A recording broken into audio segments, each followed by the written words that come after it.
Stand by to launch FanStream Sports. 3, 2, 1. Let's start. Hello, sports fans. Welcome to FanStream Sports.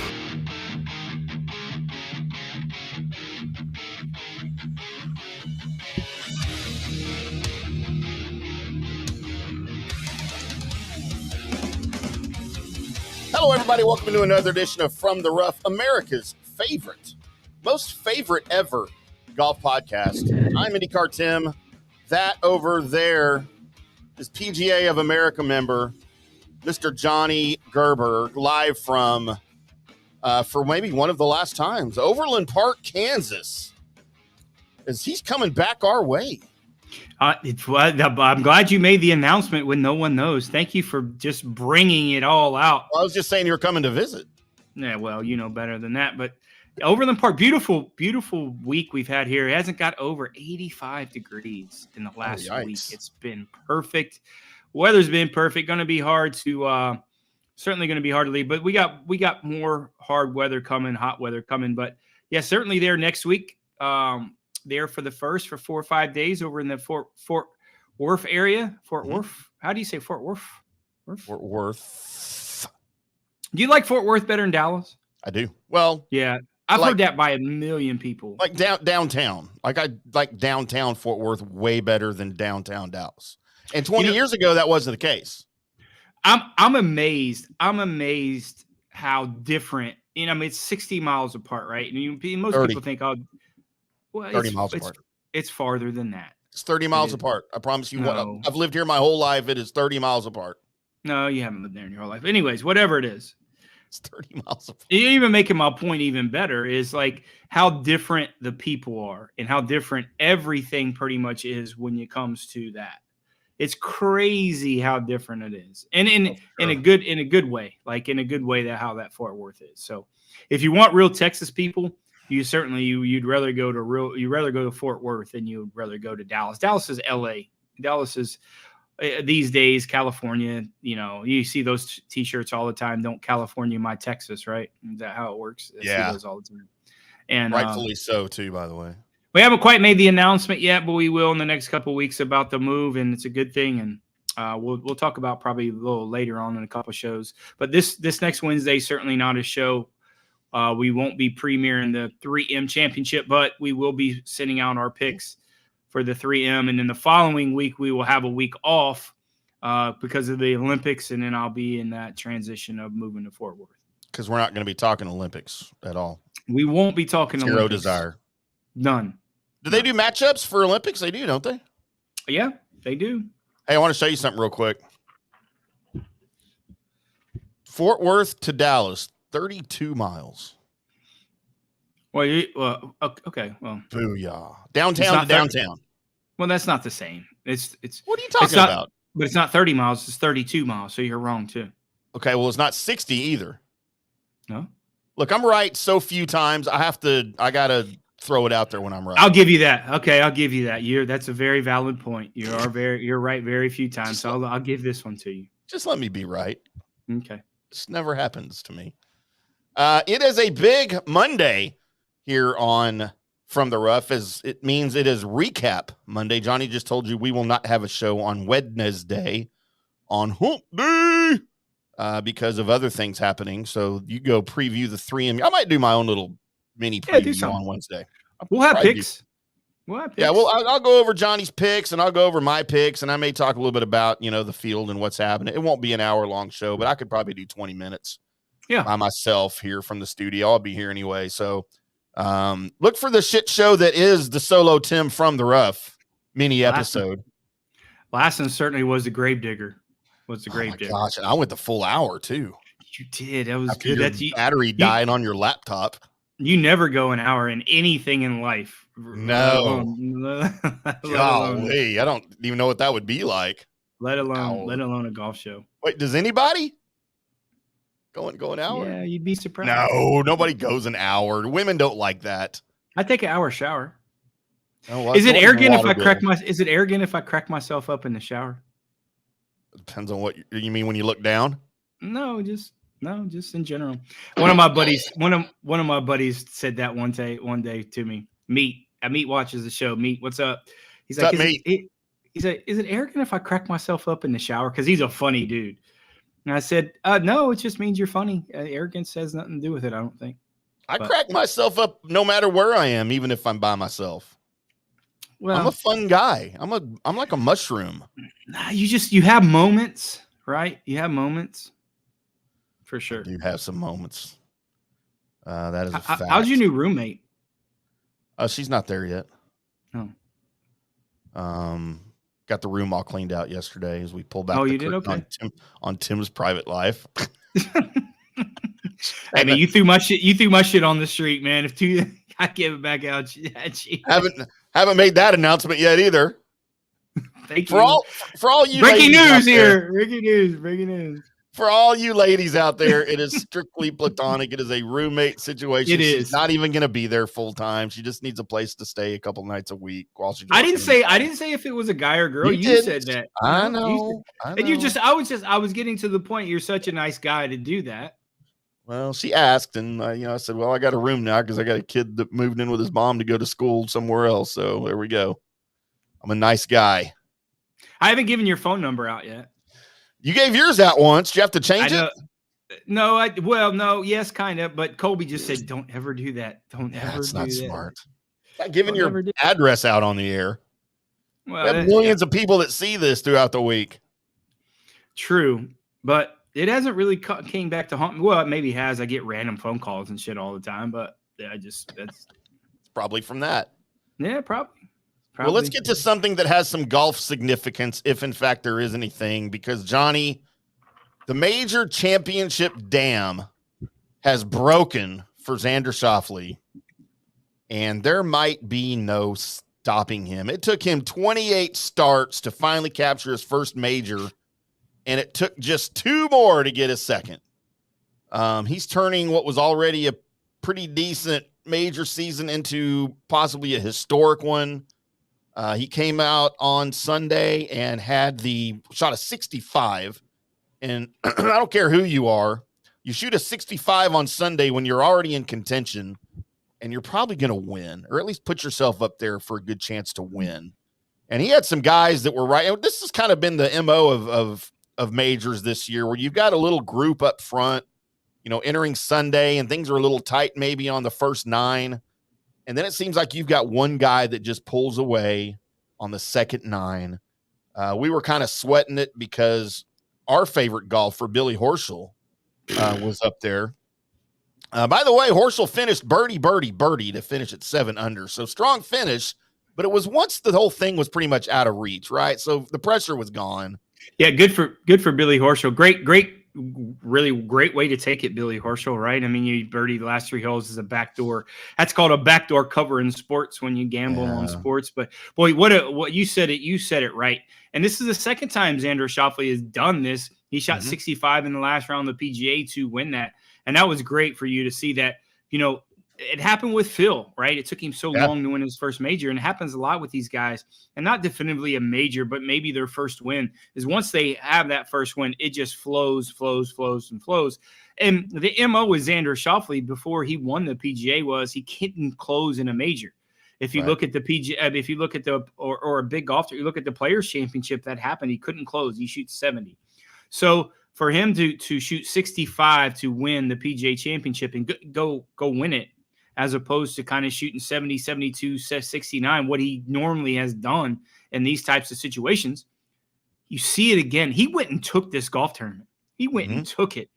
And, in the past when he would win, it was kind of given to him, right? It just wasn't one of those things. He went and took it. And I think if he doesn't win that PGA Championship, there's no way he does what he does in the British Open. I really certainly don't think that.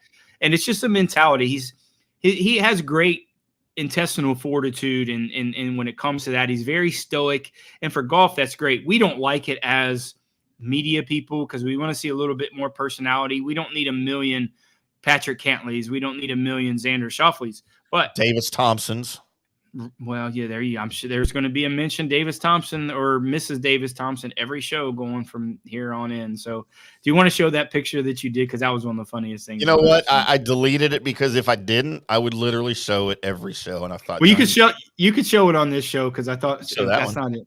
That's not it. You can show it on this show. Find it because I that gave me and you said she said yes, she's getting a divorce. So she did say, please show it because we're gonna have a double wedding. Me and her. And you and what's his face's wife. We're just going to do the double wedding. Okay, you can show the picture because that was really good. But anyway, I'll have to load it. I don't have it. Yeah, do it on break. Do it at break because that's funny. But it really was funny. But anyways, yeah, just you're right. It's so great that you said it. Just kind of opens the floodgates for these guys. And boy, you look at his momentum. Obviously, he's not playing 3M, but the momentum maybe going into the Olympics is going to be great for him after he won already 4 years ago, the gold medal 4 years ago. And then now you look kind of at the other end of the spectrum. I mean, do you want Wyndham Clark on your Olympic team representing U.S. that shoots 80, 79? Dude, I mean, he's got something going on, doesn't he? He's got more issues than Sports Illustrated at this point. So he's struggling. It's something really, I don't know what's going on with him, but that's your representative. And if you were on that team, let's go backwards. If you were picking the Olympic team, take the live guys, add the live guys there, right? Just humor me. Who would be on that team for the U.S.? Yeah, you got 4. Well, Scheffler, Schauffele. Yep.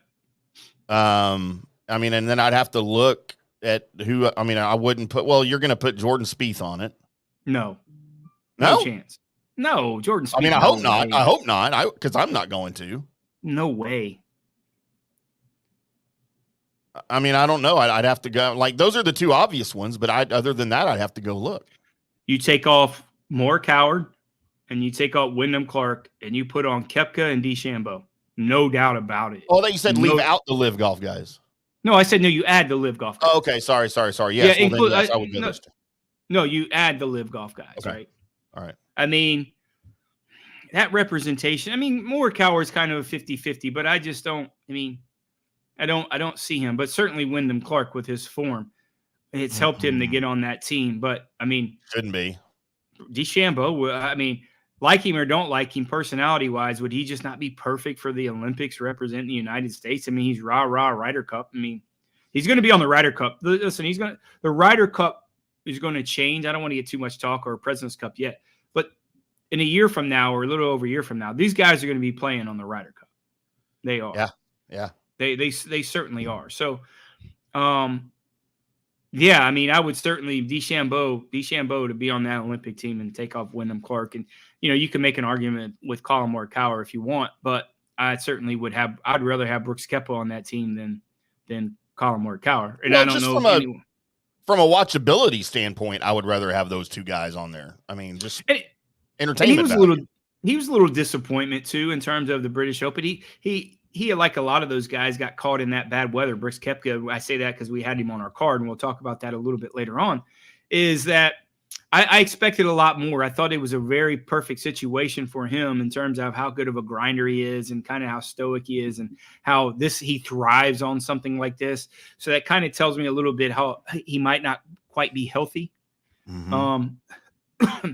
So maybe looking at that, they got one more event on the Live Tour. And then after that, I think after the first year, there's going to be some sort of merger. So you're going to see a lot more of Koepka. Really? Yeah, I think so. I think they have to. I really think they have to. And we'll talk about that on a different time when we have a little bit of downtime. They're getting close to a merger.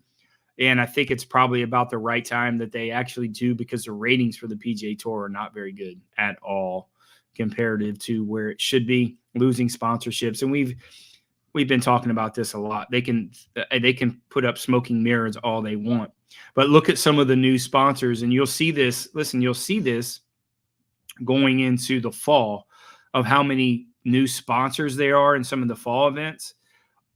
That some of the big sponsors that's been around for 15, 20 years have left these events. So you'll see that some of the new sponsors, like there's sponsorship titles and sponsorship events that I'd never even heard of that are new, because they have to try to fill the schedule, and they're giving these guys a break. So like I said, I think it's imminent how it's going to happen. I don't know how yet. I thought John Rahm made a pretty decent performance. I don't want to talk a lot about John Rahm because I could care shit all less about John Rahm, just about how clueless he is in terms of the merger and all that It's stuff. amazing, isn't it? How little he knows about all of it. I mean, it's ridiculous. Some of these things, I mean, I don't know if I really like Terrell Hatton or not, but some of the stuff that he does certainly brings the polar opposite of it brings what you kind of want. I mean, did you see at the British Open on the second or third day, he hit a shot on the 12th hole, and it was so bad that he picked his bag up from his caddy and carried it himself for 2 holes. He's like, I don't deserve to have a caddy. I hit it. I hit it. That's the characters you like, right? I mean, I don't like some of the antics that he does, the throwing clubs and bullshit like that. I don't like that. But some of that little stuff like that, you either love or hate. I thought that was great. I mean, listen, I really is great. I really like guys like that, and Max Homa's a little self-deprecating like that sometimes too. That's one of the reasons I like him. He didn't have a great performance, but he'd have played well if he'd have got that. I mean, sometimes he's got to take that stick up off his ass, inside his ass. He walks like he's got that. That kind of, he's like in a bouncing house. Like a bounce house. He's from California, right? He's from Spain. What? No. Max Homa? No, I'm kidding. I'm surprised you didn't say he's from Canada or something. Good day, mate. But some of the disappointing guys, I mean, listen, Koepka, I thought, Corey Connors playing well. I mean, Corey Connors playing well the first 2 rounds. We had him on my card. I'm not saying these things because we had him on our card. I thought it was a great place. They got kind of caught in that real bad last 9 holes, but a lot of those guys did. Did.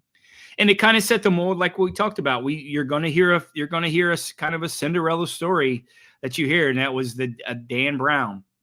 And I thought, and then you got Tristan Lawrence was up there in the lead for a long time. I thought it'd be the other South African that we had on our card, the Dean Beermeister, but he did cash a ticket for us, which is great. So you're going to see some of these guys, especially in that spot every year in the British Open, that the general consumer of golf doesn't maybe not know, but they're certainly world-class players. And you saw it. The storylines were great. I was just tired after, we covered it so hard for 5 or 6 days, right? You and I, and what we're doing in the media space. And I was really exhausted after like Friday, Saturday, getting up so early. We're texting each other at 2:30 in the morning. Hey, you want to do some stuff? And I was exhausted. I was just, my body clock was messed up. I was drinking, just rough on the body, socially drinking at Nancy Earmuffs too early. Let's just say that. Social. Look, if it's at 2:30 in the morning, I don't know that it's called social drinking at that point. I was asking someone to leave the house as we're all drunk coming in the house. So it was one of those. Yeah, I said, hey, listen, I got to work. Struggling. So that was my, and me, I normally don't invite people to the house. I don't really like people knowing where I live because they never leave when they come here. So I tried to not leave. Yeah, I know. You made me. I know. I'm your plane ticket. So this marks now with all 4 majors in the books, an American sweep for the first time since 1982. Americans swept all 4 majors. Schauffele not only possesses the Wanamaker and the Claret, but he enters the 2024 Paris Olympics as the reigning gold medalist from the 2020 Tokyo Games, while holding the longest made cut streak of 52 since Tiger Woods' 142 in a row. He joins Woods, who did this 4 times, Koepka, Spieth, Rory, Patrick Harrington, as now having won multiple majors in the same season since 2000. So a little bit rarefied air for him, for anybody, but coming into the season, there's no way we would have predicted this for him, because you and I have talked about him for the last few years, how he just seems to choke, whether it's the and I don't really mean the word choke, but he just he fades. He fades late, right? When he's got an opportunity, he sort of fades, whether it's not having the mental fortitude or he gets tired or whatever it is. That was his record. He just seemed to fade. That was his MO. and he finally broke that this year. And it's like it's like somebody like you that when you break that 15-minute mile, you can do it. Like most people, it's like 6-minute or 5-minute mile, but it's 15-minute mile for you. There ain't no way I could do a mile in 15 minutes. It's 25 minutes. My bad. Closer. It just goes to show that he had the NMO that he couldn't close. Like he just couldn't close. And again, as we just talked about, he broke that mold. And I really certainly think that the Players Championship was that kind of catapult of when 70 doesn't get it done. I think he shot 70 in the last round. He got beat. Now you got to stay aggressive. Don't let it come, because all of his wins, like it felt like almost it was given to him, right? Now I think he learned a lot from that Players Championship.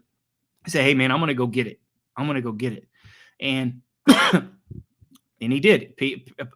I can't remember the last time. I think it was the last time it's been done, the last round, and it hasn't been done consecutive majors.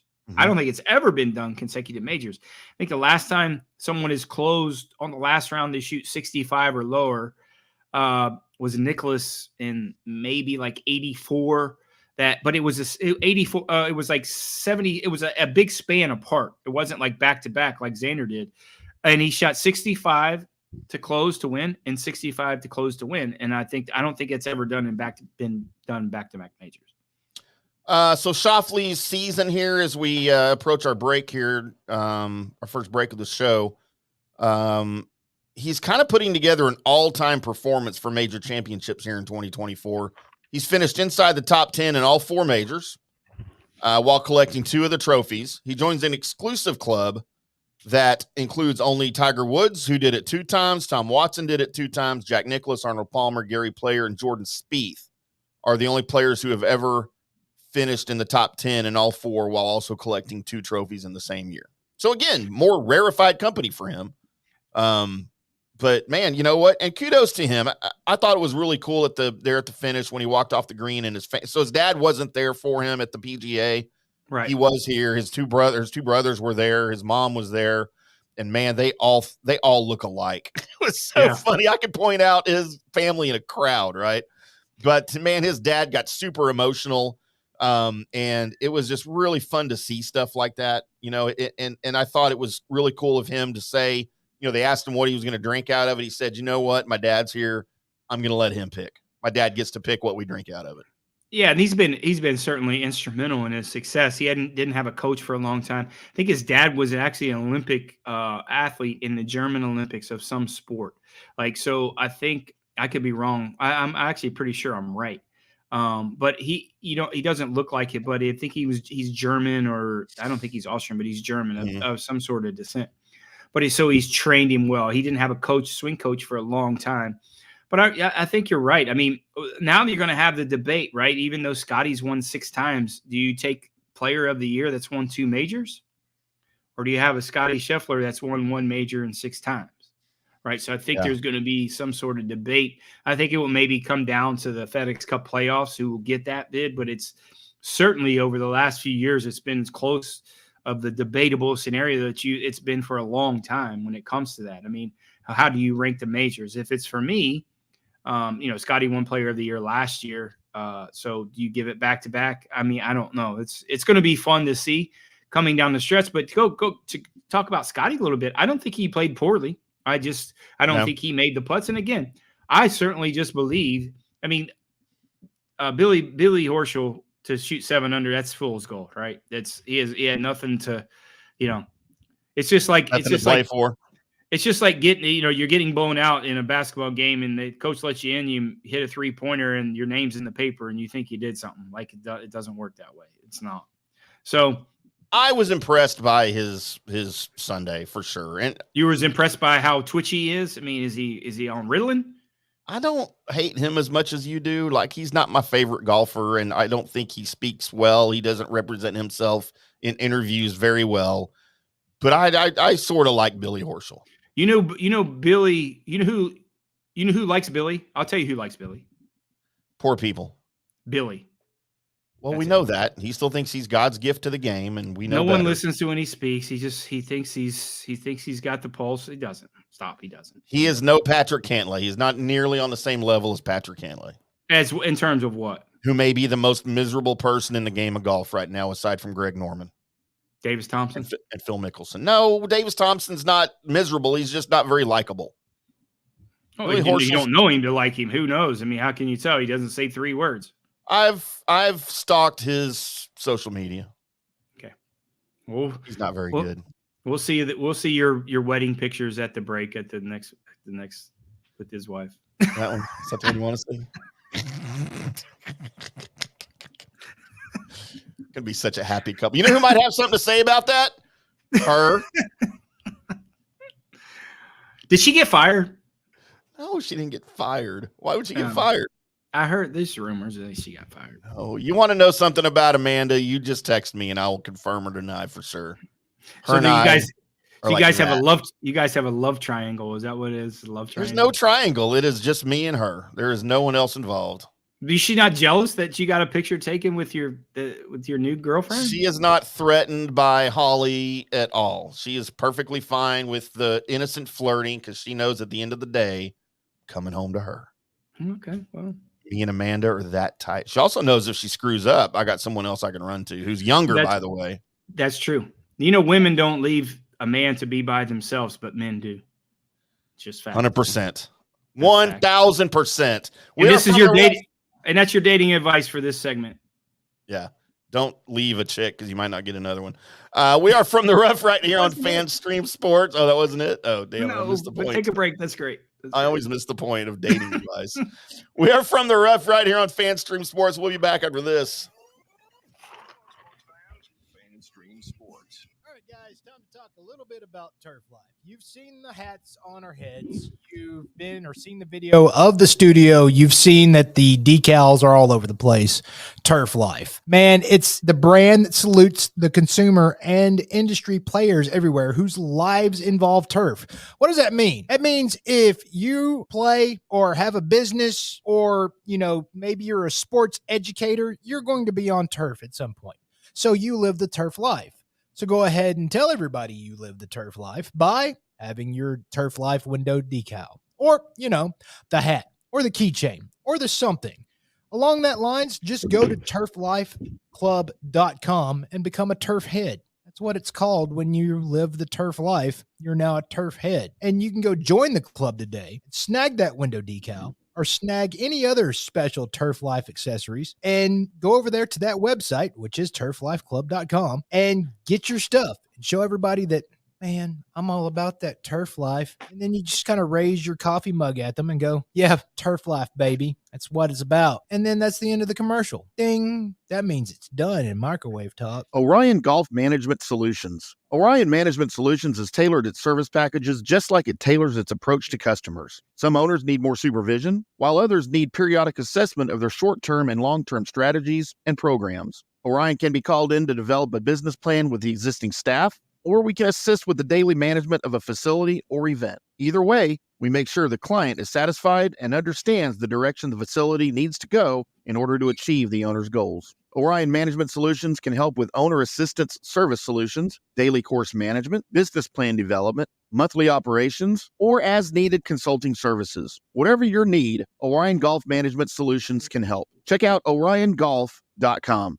Introducing Star Power Smart Home Solutions, where cutting-edge technology meets effortless living. Control your entire home with just a tap on your smartphone. Adjust the lights, set the temperature, ensure your home is totally secure, all from the palm of your hand. Experience the ultimate solution in comfort and security for your family. Start by going to the website, GetStarPower.com. That's GetStarPower.com. Hi, golfers. IndyCarTim here. I want to talk to you a little bit about Golf Central Magazine. It's not just a golf magazine. It's the magazine for everything. Turf, travel, philanthropy, and lifestyle. Head over to golfcentralmag.com and check out the latest issue. Some of the regular features in Golf Central Magazine: the Golf Bachelorette of the Month, the Golf Bachelor of the Month, the Golf Cart Girl of the Month, Golf History, Grip It and Sip It. So head over to golfcentralmag.com. It's free. It's the magazine for everything: turf, travel, philanthropy, and lifestyle. Golf Central Magazine at golfcentralmag.com. We'll see you there. Hey, listeners, make sure you check out the brand new FanStream Sports in-studio text line. You can reach us during any of our live shows or 24/7 at 214-937-0569. That's 214-937-0569. Text us 24/7 day or night, and we'll reply to you and make you part of the show.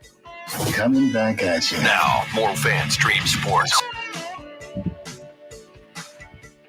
Welcome back to From the Rough right here on Fan Stream Sports on a recap Monday as we talk about Xander Schauffele's second major championship of his career and of the season. And boy, howdy, what a major season he's put together. Johnny, let's talk about a little bit about some of the other also rans. As guy I was highly impressed with. Now, I was impressed with Billy Horschel. We've already talked about him. You weren't. You laughed off his 7 under. It's fine. I get it. But another guy that finished 7 under, let me know what you thought about Justin Rose's performance, who also tied for second. Yeah, I thought it was great. I mean, you look at, you fit that. He wasn't a bad pick at the beginning of the week. I just didn't like the form he was coming into. But you look, he kind of fits that same mold as the Brian Harman of last year. Kind of a little bit of the elder statesman, a grinder. Had some success at the British Open before. So yeah, he was a great pick. I really thought going into the round, if I'm looking at the league, I thought he was going to win. I really did. Yeah. But you start looking after like the first 1 or 2 holes, how his attitude, how kind of whiny he was, missing putts, and he kind of put so much pressure and whining on his putts. So I thought that really kind of hurt him. And you never saw that from Xander. If he missed a putt, it was it was very stoic. He didn't think much about it and kind of went on his way when it came to something like that. But going into the final round, if I was going to pick somebody doing it all over again and I would have lost, I would have picked Justin Rose to certainly win the golf tournament. Yeah, and it seemed out of, I don't want to say out of character, but out of the norm for him this season compared to some of the other ways he's played, where he just really hasn't been in contention a lot this year. And of course he picks the final major of the year to throw his hat in the ring there and finish up at the top and be in contention until, maybe the final 6 holes. He faded a little bit there towards the end, but highly impressed with Justin Rose, finishing in 4th place. Thurston Lawrence at 6 under. Could have sworn they were calling him Tristan Lawrence on the show, on the air, and it was confusing the crap out of me. But dude, he was a 600-1 long shot with 1,000-1 odds at the start of moving day. And look how close he got but close only counts on horseshoes and nuclear war, so it didn't really matter. But an impressive performance by him nonetheless.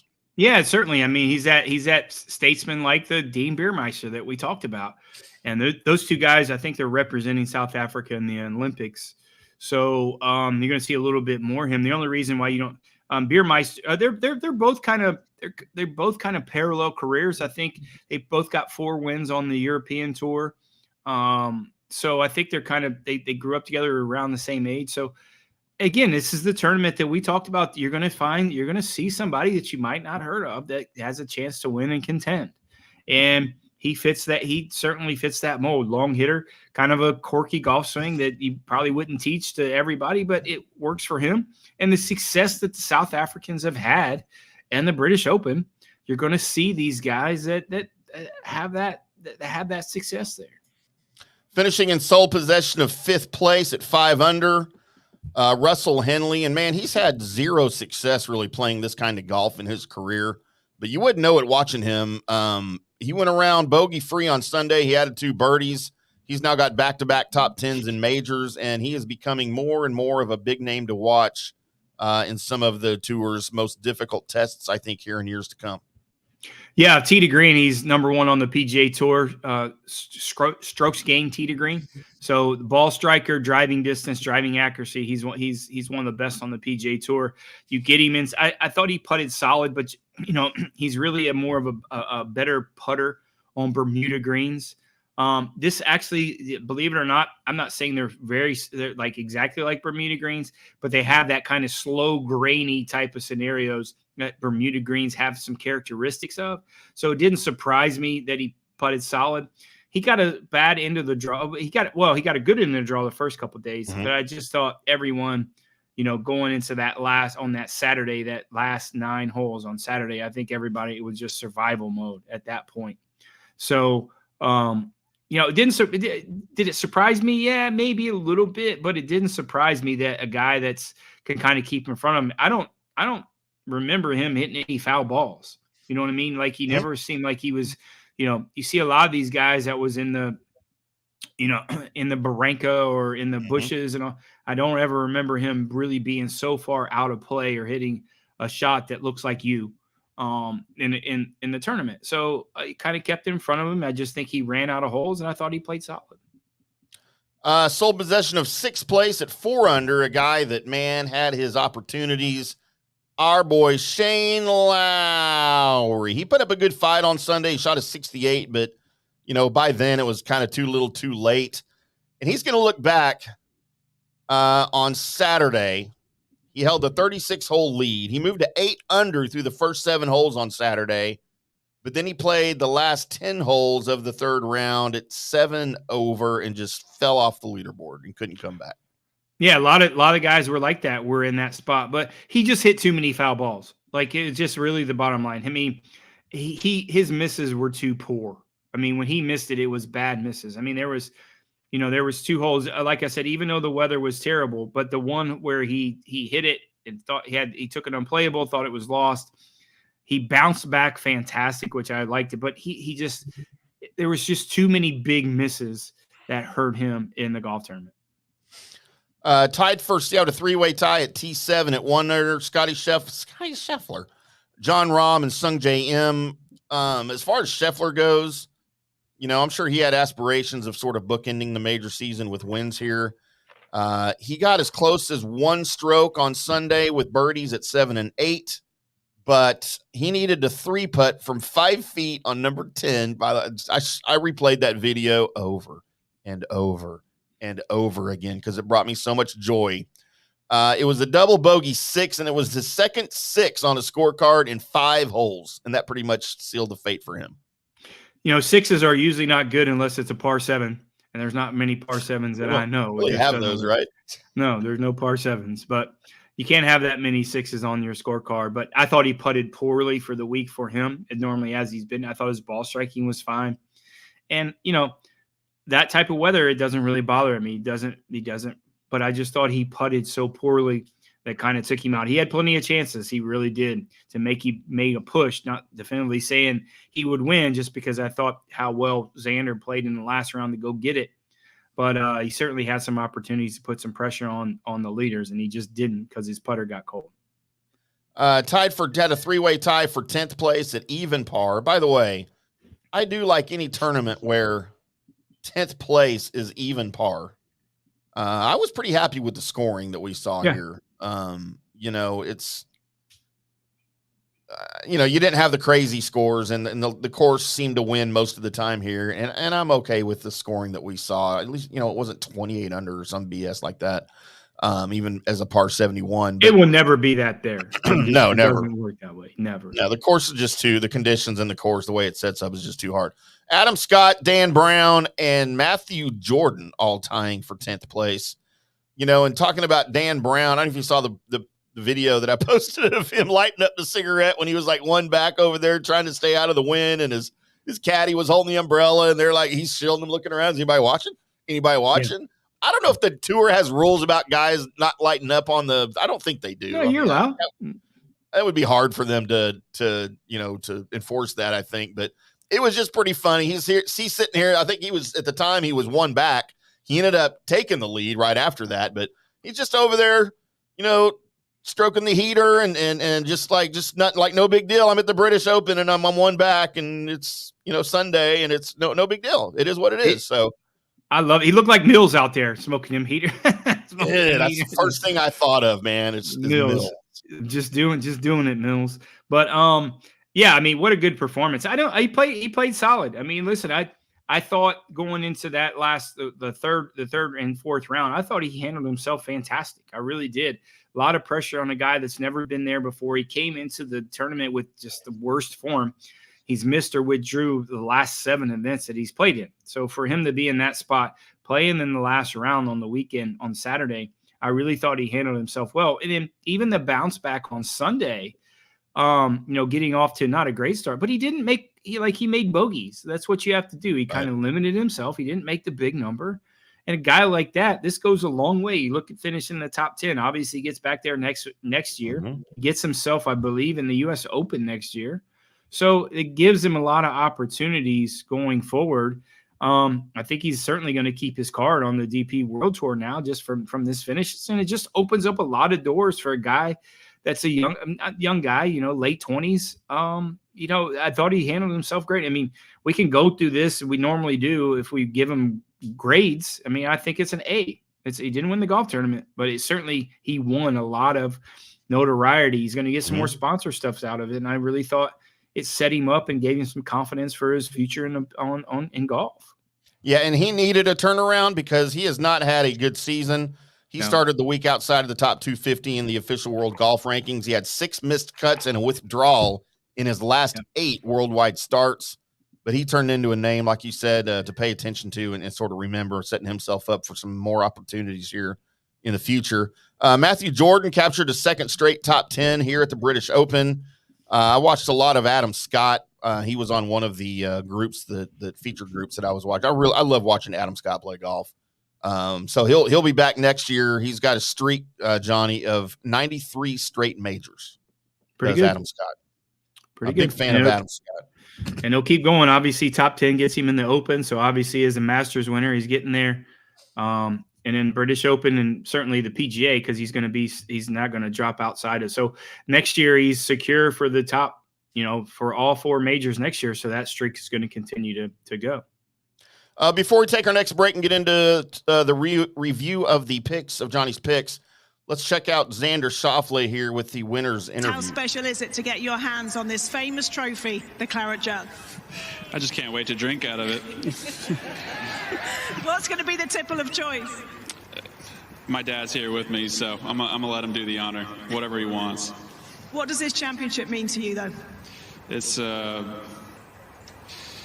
It means a lot. It's something all of us play for, and it really is a dream come true to be holding this, and it definitely hasn't sunk in yet. My brain is still grinding on this amazing property here, just trying to get through the holes. So I can't wait to sit back and have a moment with this Claret Jug. You obviously just won your first major championship so recently. What inner confidence did that give you coming down the stretch here today? I thought it would help me, and it actually did. I had this sense of calm, a calm I didn't have when I played earlier at the PGA. And for some reason, I was calm and I felt collected. And I was telling Austin my caddy on the 18th hole that I felt pretty calm coming down this stretch. And he said he was about to puke on the 18th tee. Hopefully you would. No, I just told myself just to hit it down there like you have all day, and really just kept moving along. Listen, it's been a joy to watch you this week. Many, many congratulations. Champion golfer of the year. Thank you so much. Going to take a while to sink in for Schauffele. He's going to be filling that jug up with a beverage of maybe his dad's choice. Can't we just call him the British Open champion? I do. I mean, I get it. The championship golfer of the year, I think they started that like in the 1870s or right? Like when it was really the only thing around. And you really were the champion golfer of the year. But this is like 2024. We have 5 majors. Yes, we have 5, y'all. We don't have 4. We have 5. And one of those will be going away pretty soon. If I have it my way, it'll be back. Byron Nelson, that's your 5th major? No. You know what the 5th major is? The same 5th major that everybody else has. Players.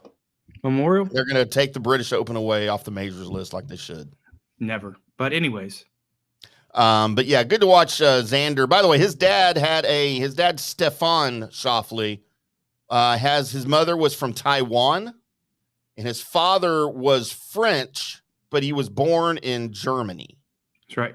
So there you go. There's a little heritage background on Schauffele, the Schauffele family.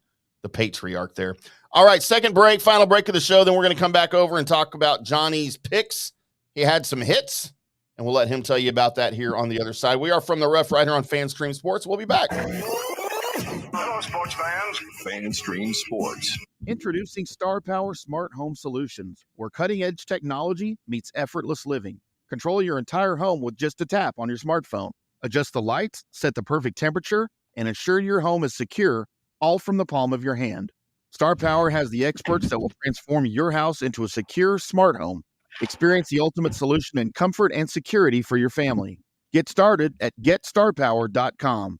Star Power, where innovation meets home. Hi, golfers. IndyCarTim here. I want to talk to you a little bit about Golf Central Magazine. It's not just a golf magazine. It's the magazine for everything: turf, travel, philanthropy, and lifestyle. Head over to golfcentralmag.com and check out the latest issue.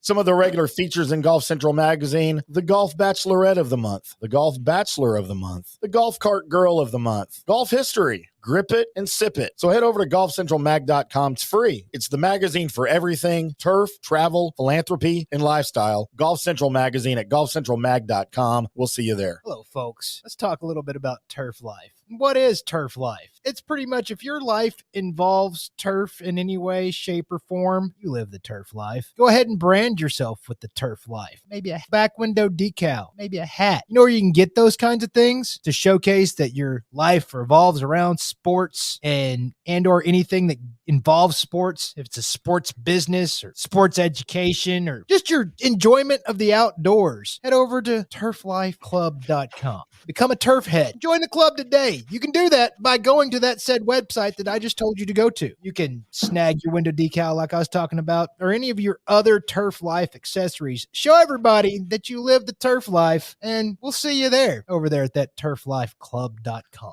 Orion Golf Management Solutions. Orion Management Solutions has tailored its service packages just like it tailors its approach to customers. Some owners need more supervision, while others need periodic assessment of their short-term and long-term strategies and programs. Orion can be called in to develop a business plan with the existing staff, or we can assist with the daily management of a facility or event. Either way, we make sure the client is satisfied and understands the direction the facility needs to go in order to achieve the owner's goals. Orion Management Solutions can help with owner assistance service solutions, daily course management, business plan development, monthly operations, or as-needed consulting services. Whatever your need, Orion Golf Management Solutions can help. Check out OrionGolf.com. Hey listeners, make sure you check out the brand new FanStream Sports in-studio text line.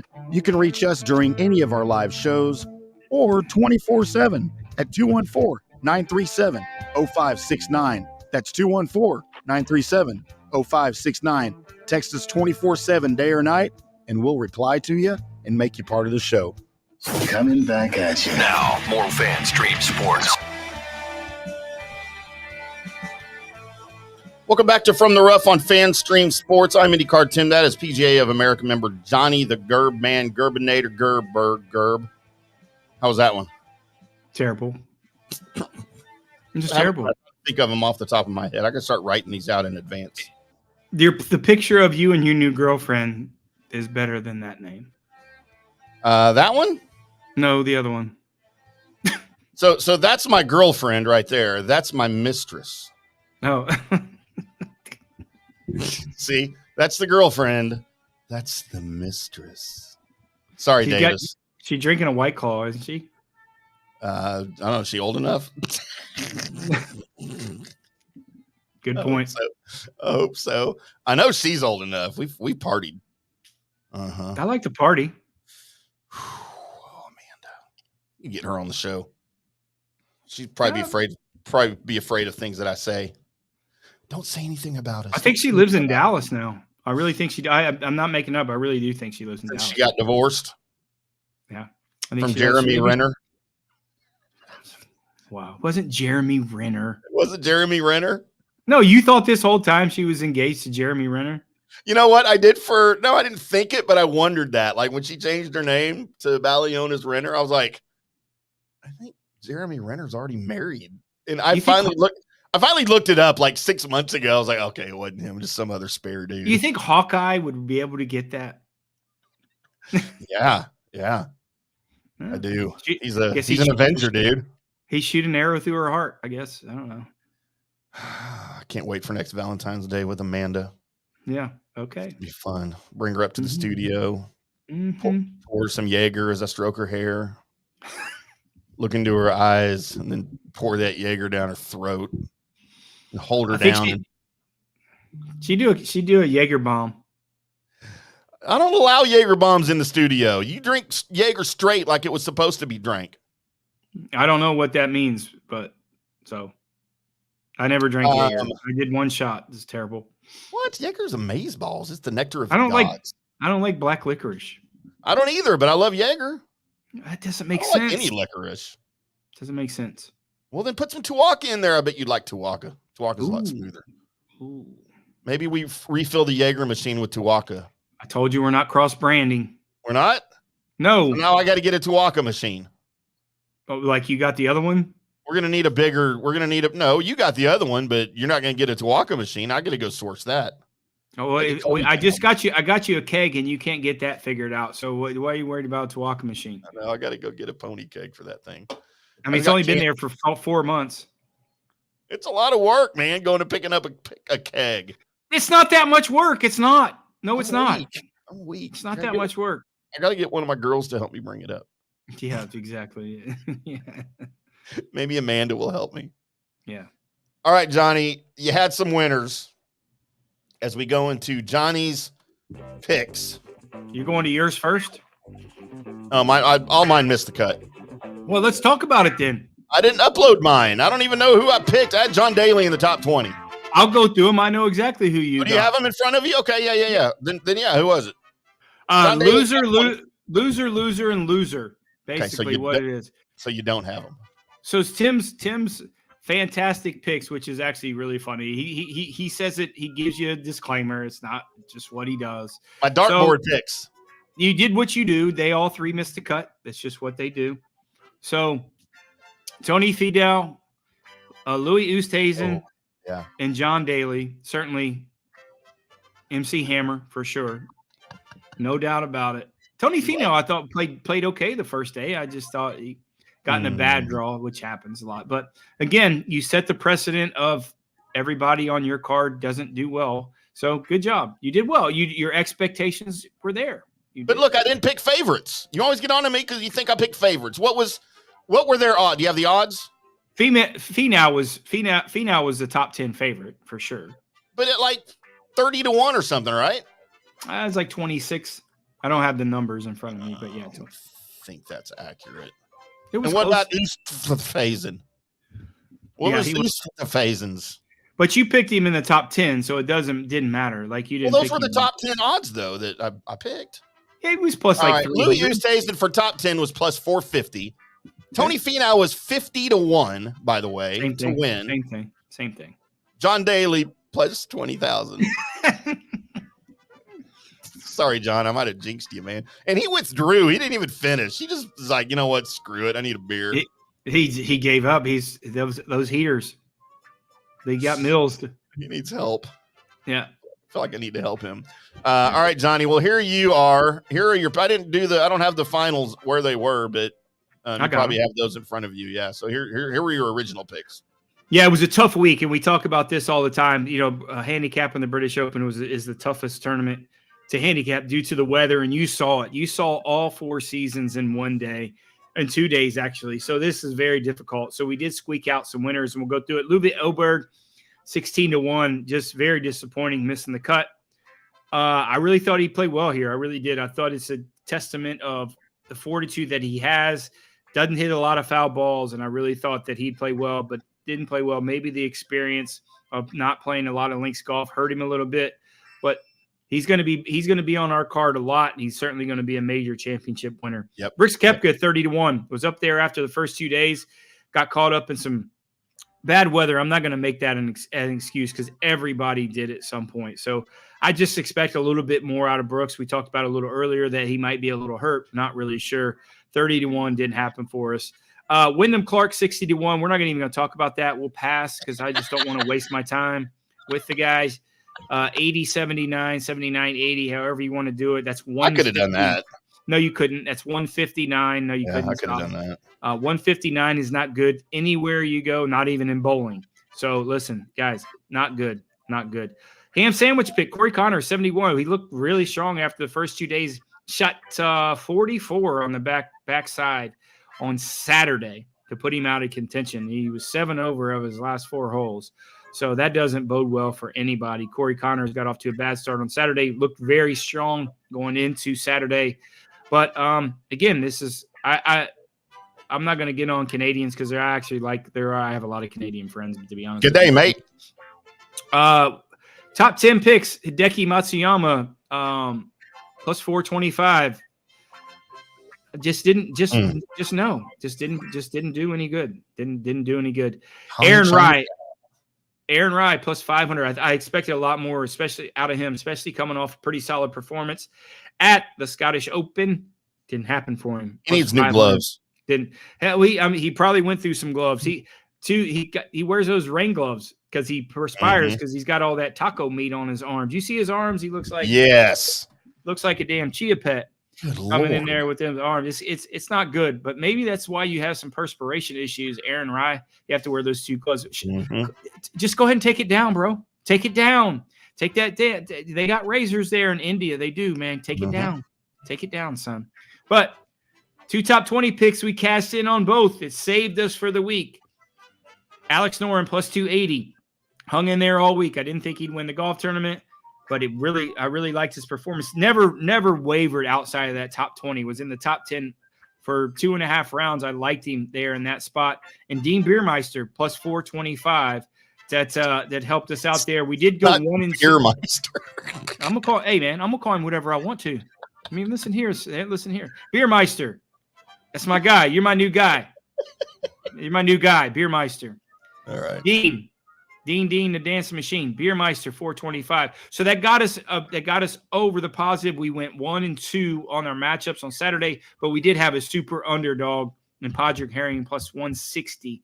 So that helped us on that. So we profited about a little over $100 for the week, which isn't great. I understand it's not great, but for the not a losing week though. For the turmoil that we had going into with not an opportunity to have some winners, we kind of scratched out a win. And that's the importance of, when we start this process of handicapping, we get our 8-10 guys and we figure out how to move them around. And, that was a situation maybe with Alex Noren. If you liked him in that top 10 spot, he would have not have cast a ticket for you. So moving in that top 20. So there's some strategy there. It's kind of like a chessboard. How do you move them around when it comes to something like that? And that's what we're really good at when we start handicapping that. So still over plus $7,000 profit for the year after another profitable week, not much. And still 52, 23, and 6 on our matchups, even after the 1 and 2 on Saturday. We were talking about John Daly withdrawing earlier. My friend and friend only, Amanda Balionis, just texted me the audio of John Daly leaving the course after he withdrew. It went a little something like this. I'm thirsty. So then he went and had him some beer. Thank you, Amanda, for sending that over. I appreciate that. I don't know how she got that audio. That was must have been close as he was walking off the practice green to his RV in the parking lot. Yeah. I don't think he took the RV because I don't think he's going to drive across the pond. So I think that was a little. Oh, he's not like John Madden. It's not the daily cruiser. Yeah, but you're. It's a long way to go. You can't drive. He's doesn't have a one of those cars that go on water. Oh yeah, the hovercraft. Yeah, you don't have those. Well, you can drive over. Isn't there a tunnel or something that goes under the ocean? I keep hearing about how they're going to build a tunnel. That's from England to France. It's not from the United States. 3,000 miles. That's the channel. By the way, you would never get me inside that channel. There's like 800 yards below the damn surface. I'm like, nope, I'm out. I struggled when I went from South Florida to Ohio because you go through Virginia and you go through the mountains and you have those tunnels. Yeah. You have 3 of them. It's like, no. I am out. I get nervous. We will not have a show programming note. We will not have a show on Wednesday to preview the 3M. I might come in. Well, Johnny won't have a show. I might come on and do a few minutes for you guys. Do some of my comedy bit. Might practice some of my stand-up here for you guys. I don't get no respect. Nobody knows who that is. Unless you watch Caddyshack. Greatness of Caddyshack. But look for the big show back on Monday, right? Wait, Monday? No. Monday? No Monday show. No, I got a tournament Monday. All right, so this is the last From the Rough ever. It's been fun servicing you guys. I guess follow social media so you can find out when we're going to be back on the air. We will have a show a week from Wednesday. Sorry, a week from Wednesday. Okay, and look for me on Wednesday. I'll do a little preview for you guys, a little entertainment value, a little comedy for you guys on the 3M PGA Tour. Maybe have some. I might get Amanda on the show to co-host with me. We'll see. We'll see what I can do if she's not busy. Or John. I might get Daly on with me to co-host. We need to get him to co-host sometime when you're out. He just needs to be the super sub. But find us on social media. Johnny will be giving you guys matchups on the weekend. Follow us on social media for that at J Gerber PGA Pro, at IndyCarTim, at From the Rough PGA. Also on Instagram, Facebook. Let's see. Well, I don't know wherever the hell else. Maybe I don't put them on TikTok. Maybe I put them on TikTok. I don't put the matchups on TikTok, but I probably should start doing that. We got a lot of followers on TikTok. We appreciate all of you guys. Special thanks to Orion Golf, pioneers of golf facilities management at oriongolf.com. Also, Turf Life. Join the Turf Life at TurfLife.Club and Golf Central Magazine at golfcentralmag.com. The new issue is out now. Go check it out. Thank you to all of our sponsors. Thank you to Johnny for making me sound good. We'll be back whenever we come back. Still don't know when that'll be, but follow us anyway. And until then, boys and girls, y'all keep hitting them straight.